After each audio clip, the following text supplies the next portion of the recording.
जय हिंद प्यारे बच्चों और साथियों। आज है 31 जुलाई और 31 जुलाई को बहुत सारे ऐसे बिंदु हैं जिन पर आज हमें चर्चा करनी है और देखना है कि परीक्षाओं में उनके प्रश्न किस प्रकार से बनेंगे और किस प्रकार से उन परीक्षाओं के प्रश्नों को हम हल कर पाएंगे। 1857 के विद्रोह के बारे में हमने सारा कुछ पढ़ाया, आपने बहुत सारा लिख कर दिया, और जिसने भी लिख कर नहीं दिया है कृपया करके जितने भी लोग ईमानदारी से पढ़ रहे हैं वो व्हाट्सएप पे लिख कर ज़रूर डाला करें। देर सवेर हम उसे चेक करके आपको ज़रूर एहसास कराएंगे कि आप बेहतर रास्ते पे हैं। आप एक बार अगर किसी घटना को पूरी क्रमबद्ध रूप से तैयार कर लेते हैं तो उसको आपको कुछ रटने की आवश्यकता नहीं पड़ती। फिर आपको ये किताब वो किताब कौन सी किताब बिना किताब आपको कुछ नहीं करना पड़ेगा। ठीक, आप घटनाओं को जिस रूप में हमने पढ़ा उसी क्रम में आप पढ़ लीजिए। ठीक, आपका काम हो जाएगा। चलिए बिना लेट लपेट किए सेशन शुरू कर जाए। प्रयास ये किया करिए कि बिंदुओं को नोट कर लिया करिए, और प्रयास ये भी किया करिए कि जितनी बार आप इसे दोहराएंगे आपके लिए बेहतर होगा। चलिए शुरू करते हैं अपना पहला सवाल। हाल ही में किस देश में 3D प्रिंटेड एयरक्राफ्ट का सफल परीक्षण किया गया? हमने पढ़ाया था 3D प्रिंटेड एयरक्राफ्ट का सफल परीक्षण किया गया रूस में। ठीक, रूस राजधानी मॉस्को, मुद्रा रूबल, राष्ट्रपति आपको पता है पुतिन, और रूस दुनिया एशिया में सबसे बड़ा भूभाग है या क्षेत्रफल में सबसे बड़ा। दुनिया का सबसे बड़े रेलवे लाइन यहीं पर है जो व्लादिवोस्टॉक से लेकर लेनिनग्राड तक चलती है। आपको अच्छे से पता दुनिया की सबसे बड़ी रेलवे लाइन है, इसके बारे में ज़्यादा से ज़्यादा जो आपको जानकारी हो चलिए लिखिए। चलिए शुरू करें अपना सेशन। आज का पहला देख लीजिए, बाबा जी जा रहे हैं, गांधी जी हाथ में डंडा है। ये मॉडर्न टाइप वाले गांधी जी हैं, वो कुछ और थे, है ना। उन्नत भारत अभियान क्या है? उन्नत भारत अभियान भारतीय प्रौद्योगिकी संस्थान दिल्ली और बिजना भारती नई दिल्ली ने CSIR के साथ एक त्रिपक्षीय समझौता ज्ञापन पर हस्ताक्षर किए हैं। हस्ताक्षरित समझौता ज्ञापन UBA के लिए CSIR ग्रामीण प्रौद्योगिकियों तक पहुंच प्रदान करेगा। यह भारत के ग्रामीण विकास के लिए उन्नत भारत अभियान के क्षेत्र में संयुक्त कार्रवाई के साथ साथ सहयोग की नींव भी रखेगा। समझ गए होंगे क्या है। अच्छा, क्वेश्चन कैसे बनेगा? हाल ही में CSIR और भारतीय प्रौद्योगिकी संस्थान ने किस हेतु समझौता किया है? तो आपको अच्छे से पता होना चाहिए, ग्रामीण विकास के लिए। देखिए आपके सवाल कहाँ से बनेगा, वहाँ से देखिए, उसे कूड़ा मत इकट्ठा करिए। देखिए क्या लिखा है, ग्रामीण विकास के लिए। तो आपको अच्छे से पता होना MOU मेमोरेंडम ऑफ अंडरस्टैंडिंग या समझौता ज्ञापन हस्ताक्षर किया गया है ना। अगला देखिए,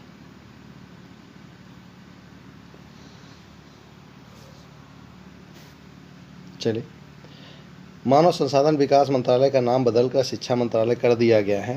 केंद्रीय मंत्रिमंडल ने मंत्रालय के नाम में बदलाव को मंजूरी दे दी है।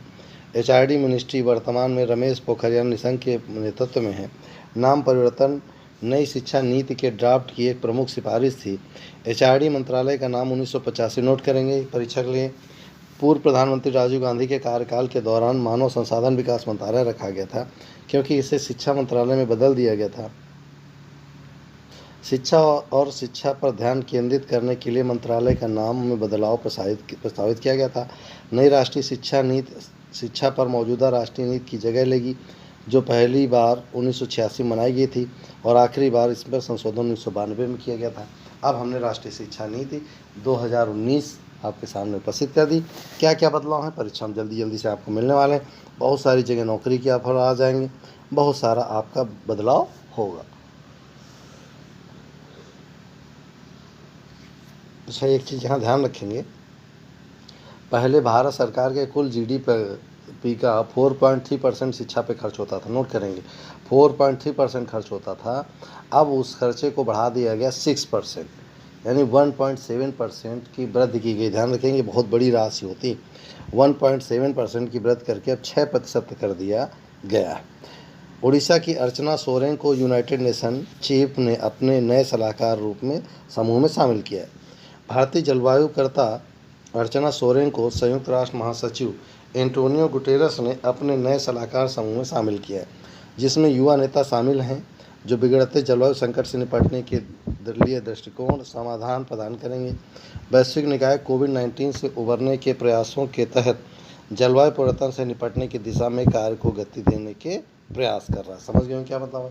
कुल मिला के यूनाइटेड नेशन में सलाहकारी के रूप में अर्चना सोरेन को नियुक्त किया गया है और ये जलवायु परिवर्तन पर काम करने वाली महिला है, ध्यान रखिएगा। चलिए, ये चिड़िया जैसी जो देख रहे हैं बड़े खतरनाक हैं, that is Rafale jets arrived in India. France में निर्मित, नोट करेंगे राफेल कहाँ के हैं? फ्रांस में। फ्रांस में निर्मित 5 Rafale multi role combat jet का एक बेड़ा भारत पहुंच चुका है। राफेल जेट्स ने फ्रांस के बंदरगाह शहर बोर्डो के मैरिग्नैक एयरबेस से, नोट करेंगे सब पेपर बना, मैरिग्नैक कहाँ से चले तो ध्यान रखें, फ्रांस के मैरिग्नैक एयरबेस से 7000 किलोमीटर की दूरी तय करने के बाद अंबाला के वायुसेना बेस पर लैंड किया। भारतीय हवाई क्षेत्र में प्रवेश करने के बाद 2 सुखोई 30 MKI विमानों ने उनकी अगवानी की और उनके साथ उड़ते हुए अंबाला तक आए। इस बेड़े में 3 सिंगल सीटर और 2 ट्विन सीटर एयरक्राफ्ट शामिल हैं, जिन्हें इसके अंबाला स्थित स्क्वाड्रन नंबर 17 में, नोट करेंगे 17 नंबर पर जाएंगे, भारतीय वायुसेना में शामिल किया जाएगा, जिसे गोल्डन विंग भी कहा जाता है। भारत सरकार ने 36 राफेल जेट की खरीद, नोट करिएगा कितने की समझौता हुआ है। 23 सितंबर 2016 को फ्रेंच एरोस्पेस प्रमुख डसाल्ट एविएशन के साथ 59,000 करोड़ रुपए की, लगभग 60,000 करोड़ रुपए के समझौते पर हस्ताक्षर किए। Rafale multi role combat jets को विश्व स्तर पर सबसे शक्तिशाली लड़ाकू जेटों में से एक माना जाता है और यह भारत की वायु शक्ति को पड़ोस में अपने प्रतिद्वंदियों पर एक रणनीतिक बढ़त प्रदान करेगा। सभी 36 विमानों की डिलीवरी 2021 तक हो जानी है। फिलहाल 6 आ गए हैं, पर्याप्त हैं इतने, ठीक है। चलिए शुरू करते हैं। अगला 5 आए हैं, 6 नहीं। यस,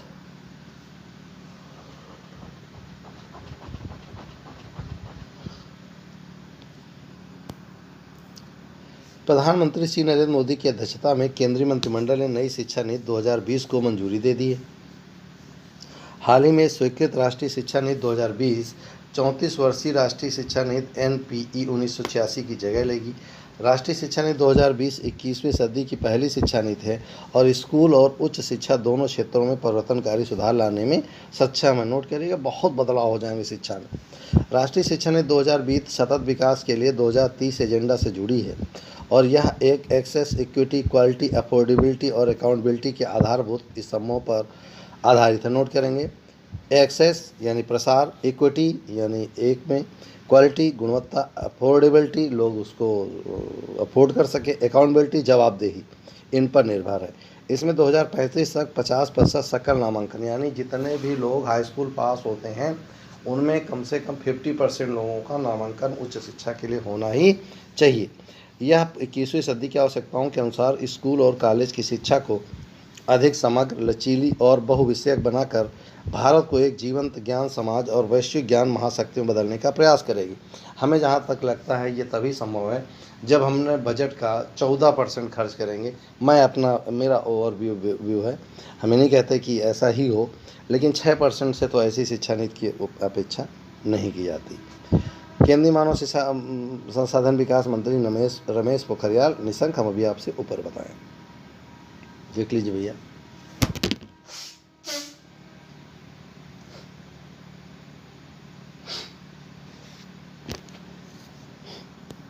चलिए,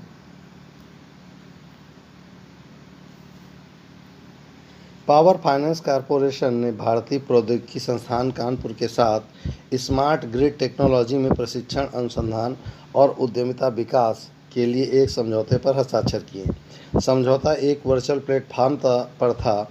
समझौते का उद्देश्य स्मार्ट ग्रिड प्रौद्योगिकी पर अनुसंधान और विकास के लिए बुनियादी ढांचे के विकास में IIT कानपुर को सहायता प्रदान करना है।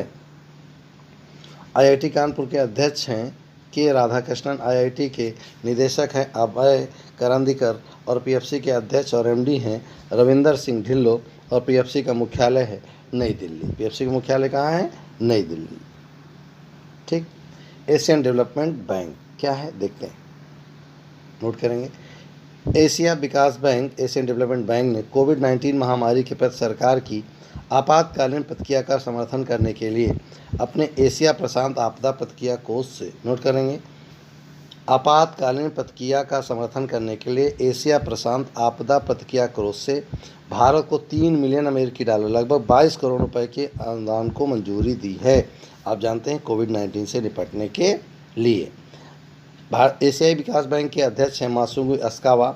एशियाई विकास बैंक का मुख्यालय है मांडलियांग, फिलीपींस, और एशियाई विकास बैंक की स्थापना हुई थी 19 दिसंबर 1966 को। अच्छा, एक चीज़ आपके दिमाग में आती होगी, एशिया डेवलपमेंट जो बैंक है इसको पैसा कहाँ से आता होगा जो इतना सबको देती रहती है? चलिए कमेंट्स तक बताइए, अगर आता नहीं तो फिर पूछेगा लाइव क्लास में।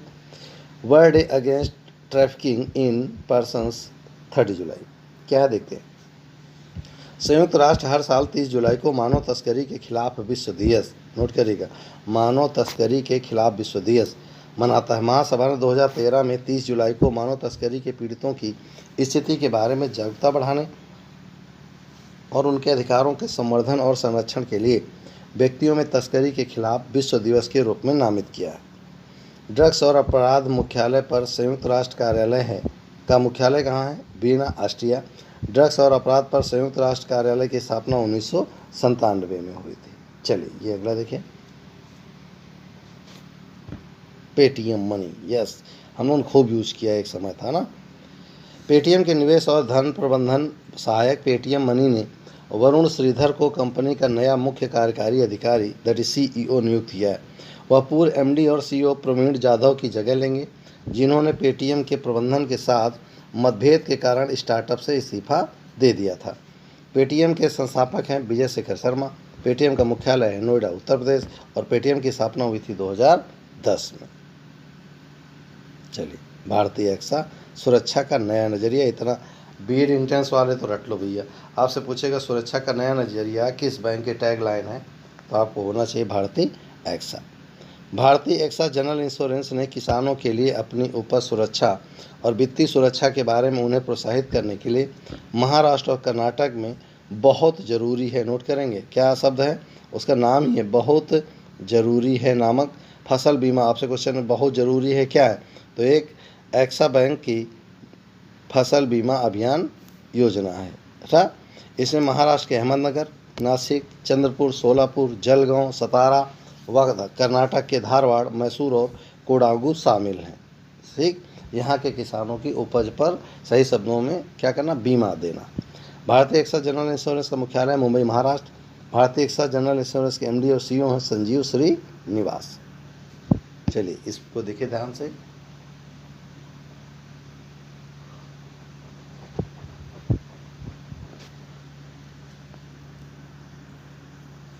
गुवाहाटी विकास विभाग मंत्रालय ने सीवरों की सफाई के, नोट करिए पेपर में आएगा, न्यूनतम मानव भागीदारी सुनिश्चित करने के लिए पहले मेन होल सफाई रोबोट का उद्घाटन किया है। सीवर मैनहोल की सफाई करने वाला यह रोबोट पाने वाला गुवाहाटी पूरे पूर्वोत्तर क्षेत्र का पहला शहर है। गुरुग्राम और कोयम्बटूर के बाद मेन होलों को साफ करने के लिए इस नवीन तकनीक की खरीद करने वाला गुवाहाटी पूरे देश में तीसरा स्थान पर है। ठीक, असम के मुख्यमंत्री सर्बानंद सोनोवाल, असम की राजधानी दिसपुर, असम के राज्यपाल हैं जगदीश मुखी। अब ये बात ना समझ में तो समझ लें, बड़े बड़े महानगरों में आज भी जो सीवर लाइन होती है, सही शब्दों में कहा, जिसमें मल बहता है बहुत सारा, उसमें आज भी व्यक्ति उतर कर नीचे सफाई करते हैं, तब पाइप सही होती है। और आदमी उसमें मल में नीचे जाता है आँख बंद करके, ओफ सीट यस, उसकी जगह पर अब रोबोट काम करेंगे। ठीक, और उसके बाद भी आप उन्हें अपने बराबर बिठाने में आपको परहेज लगती है। Very good. परमाणु ऊर्जा एजेंसी शुरू करें। परमाणु ऊर्जा अभिकरण एक स्वायत्त संस्था है जिसका उद्देश्य विश्व में परमाणु ऊर्जा का शांतिपूर्ण उपयोग सुनिश्चित करना है। इसका गठन 29 जुलाई 1957 को हुआ था। इसका मुख्यालय वियना, ऑस्ट्रिया में है। यह संयुक्त राष्ट्र संघ का अंग नहीं है, परंतु संयुक्त राष्ट्र महासभा तथा सुरक्षा परिषद को अपनी रिपोर्ट प्रस्तुत करता है। वर्तमान में इसके महानिदेशक राफेल मारियानो ग्रॉसी हैं। कौन है? Rafael Mariano Grossi. इतना पर्याप्त होगा परमाणु ऊर्जा के बारे में, नोट कर लीजिएगा। इसका गठन हुआ 29 जुलाई 1957 को। मुख्यालय कहाँ? ऑस्ट्रिया में। ठीक, चलिए अगला देखिए, हम आपके लिए BRO लेकर आए, बॉर्डर रोड ऑर्गेनाइजेशन। सीमा सड़क संगठन की स्थापना 7 मई 1960 को हुई थी, नोट करेंगे। सीमा सड़क संगठन रक्षा मंत्रालय के अंतर्गत, ये बहुत पेपर में आता है, किसके अंतर्गत काम करता है? रक्षा मंत्रालय के अंतर्गत काम करता है। यह संगठन सीमा क्षेत्रों में सड़क कनेक्टिविटी प्रदान करने में अग्रणी भूमिका निभाता है। यह पूर्वी और पश्चिमी सीमा क्षेत्रों में सड़क निर्माण और इसके रखरखाव का कार्य करता है ताकि सेना की रणनीतिक जरूरतें पूरी हो सकें। संगठन पर 35,000 किलोमीटर सड़कों की जिम्मेदारी है। सीमा सड़क संगठन ने भूटान, म्यांमार, अफगानिस्तान आदि मित्र देशों में भी सड़कों का निर्माण किया है। चलिए अगला देखिए, बहुत एक महत्वपूर्ण चीज़ है जो आपको नोट करनी है। किसकी सलाह राष्ट्रपति को हर हाल में माननी पड़ती है? चलिए, भारत में संसदीय शासन प्रणाली अपनाई गई है। इस शासन प्रणाली में राष्ट्रपति नाम केवल संवैधानिक प्रमुख होता है, जबकि मूल शक्तियाँ प्रधान मंत्री सहित मंत्रिपरिषद में निहित होती हैं। भारत में यही व्यवस्था अपनाई गई है, लेकिन प्रारंभ में संविधान में इसकी स्पष्ट व्याख्या नहीं थी। इसलिए राष्ट्रपति राजेंद्र प्रसाद और प्रधानमंत्री नेहरू जी के बीच राष्ट्रपति और प्रधानमंत्री की शक्तियों को लेकर कुछ खींचातानी हुई थी। नेहरू जी अपने आप को स्वयंभू उस समय घोषित कर रहे थे, लेकिन नेहरू जी अपने करिश्माई व्यक्तित्व के आगे राष्ट्रपति को समकालीन शक्तियों का स्वामी नहीं बनने दिया। लेकिन बाद में जब राधाकृष्णन जी राष्ट्रपति बने और इंदिरा जी प्रधानमंत्री बने तो स्थिति विपरीत हो गई। राधाकृष्णन जी की तुलना में इंदिरा जी कमज़ोर साबित हो रही थी। तभी से कमज़ोर राष्ट्रपति चुनने की परंपरा शुरू कर दी और आज तक यही परंपरा चल रही है।